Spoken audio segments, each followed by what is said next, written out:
जय हिंद दोस्तों, मैं जितेंद्र कुमार आप सबों का एक बार फिर से अपने YouTube चैनल एकलव्य ज्ञान वाटिका पर स्वागत करता हूं। आज मंगलवार है और यह मई महीना का दूसरा मंगलवार है। तो मई का जो सेकेंड मंगलवार होता है इसको हम लोग विश्व अस्थमा दिवस के रूप में मनाते हैं। अस्थमा को सामान्य भाषा में दम्मा भी कहते हैं। आप लोग कभी दम्मा के पेशेंट को देखे होंगे, अस्थमा के रोगी को देखे होंगे, तो क्या देखते हैं कि अस्थमा के रोगी को जो वो सांस नहीं ले पाता ठीक से, वो बार बार खांसी करेगा, दम फूलते रहता है, उसको सांस लेने में तकलीफ़ें होती है। तो इस तरह के आप लोग रोगी को देखे होंगे।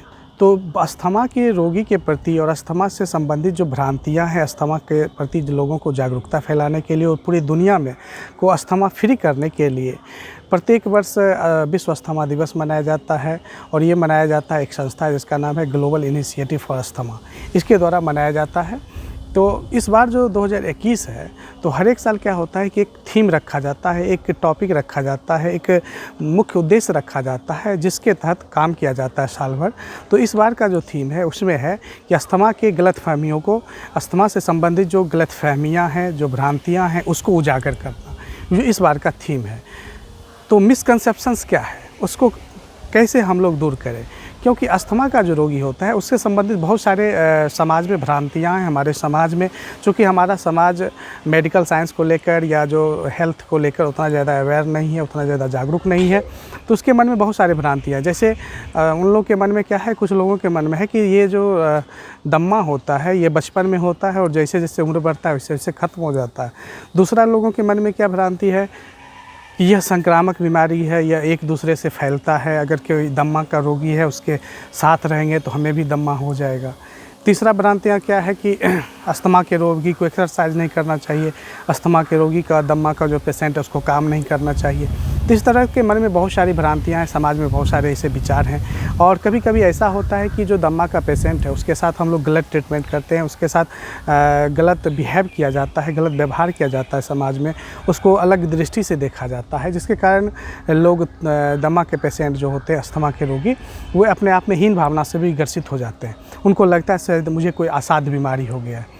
तो ऐसा नहीं होना चाहिए। तो इन्हीं सब भ्रांतियों को दूर करने के लिए इस बार का थीम को रखा गया है कि अस्थमा से संबंधित जो भी भ्रांतियां हैं, मिसकंसेप्शंस हैं, उसको उजागर करना, जो 2021 का थीम है। तो सामान्यतः होता क्या है कि इसका होने का जो लक्षण है, इसका जो होने का मतलब कारण जो है वो क्या है कि एलर्जी होता है।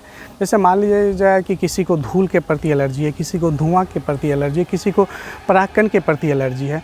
एलर्जी के कारण क्या होता है कि जो वो एलर्जेंस होते हैं, जो वो एलर्जी उत्पन्न करने के जो कारक होते हैं, जब वो सांस के द्वारा जब श्वसन नली में जाता है तो वहाँ पर वो सूजन पैदा करता है। वहाँ पर क्या होता है, सांस लेने में तकलीफ़ें होती है।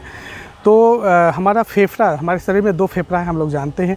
उस फेफड़ा में या श्वसन नली में कहीं भी सूजन हो जाता है, जिसके कारण सांस लेने में तकलीफ़ें होती है।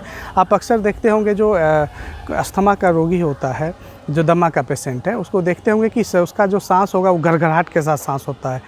वो सांस लेने में बहुत तकलीफ़ महसूस करता है, सीना में दर्द होता है, सीना में जकड़न होता है, लगता है कि जैसे कि पूरा सांस जकड़ लिया है। और ख़ास करके सुबह का समय या ठंडा का महीना होता है, उस समय उसका दम फूलने लगता है, तो वो खूब देर तक खांसते रहता है। तो ऐसी समस्या होती है। इसके बहुत सारे कारण हैं। कुछ कारण जो होते हैं जो आनुवांशिक भी होते हैं, जैसा कि बहुत सारे शोधों में पता भी चला है। कुछ कारण होते हैं जो पॉल्यूटेंट के कारण भी होता है, जैसे प्रदूषण है, वायु प्रदूषण है। तो वायु प्रदूषण के कारण भी अस्थमा का रोगी का संख्या बढ़ रहा है, क्योंकि सांस लेने में तकलीफ़ें होती हैं। भारतीय समाज में देखें तो पहले क्या था कि खाना जो हमारी माता बहनें बनाया करती थी वो चूल्हा पे बनाती थी, तो उसमें ईंधन के रूप में क्या होता था, लकड़ी का उपयोग होता था। और उस लकड़ी से निकलने वाला धुआं तो हमेशा तो वो सुबह शाम खाना बना रही है और पूरे जीवन भर बना रही है, तो उससे वो क्या होता था, सांस के रूप में उस धुआं को ग्रहण करती थी, स्मोक को ग्रहण करती थी, और जिसके कारण क्या होता था, उसको सांस संबंधी बीमारियां होती थी, जिसमें दम्मा भी प्रमुख था। लेकिन अब धीरे धीरे LPG सिलेंडर का उपयोग हो रहा है और बहुत सारे लोग अब लकड़ी के चूल्हे पर खाना नहीं बना रहे हैं, जिसके कारण स्त्रियों के स्वास्थ्य में भी सुधार हो रहा है। तो हमें क्या करना है, इससे बचाव करने के लिए, जिससे कि दम्मा नहीं हो या हो गया है तो उससे कैसे बचें। तो सबसे पहला नंबर है कि आप टेंशन फ्री रहें। तनाव, स्ट्रेस जो होता है या बेचैनी होता है, घबराहट है, चिंता है, सैडनेस है, ये सब जो है दम्मा को और बढ़ाता है। तो सबसे पहले है कि तनाव फ्री ज़िंदगी जिए। दूसरी बात है कि आप काम करें, एक्सरसाइज करें, फिजिकल वर्क करें, आप घर का काम करें, काम करने से कोई परहेज़ ना करें।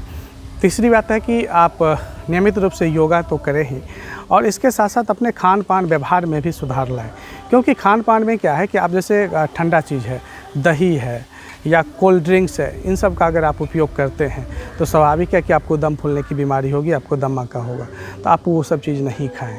अपने खान पान में क्या करें, विटामिन सी का उपयोग करें, क्या कहते हैं, लेस कार्बोहाइड्रेट, लेस फैट, मतलब कार्बोहाइड्रेट और फैट का मात्रा कम लें, विटामिन सी का ज़्यादा से ज़्यादा उपयोग करें, और खाना जो है हमेशा सुपाच्य खाएं, गरिष्ठ भोजन नहीं करें।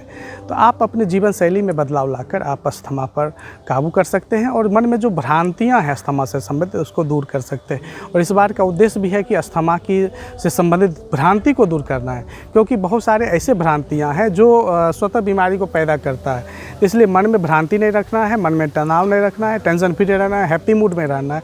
आप जितना खुश रहेंगे उतना जल्दी आप अस्थमा से फ्री हो सकते हैं। तो आप अपने ज्ञान को अपने जीवन में भी उतारें और लोगों को भी इसके प्रति अवेयर करें, इसके प्रति जागरूक करें। यही हमारा उद्देश्य है। धन्यवाद।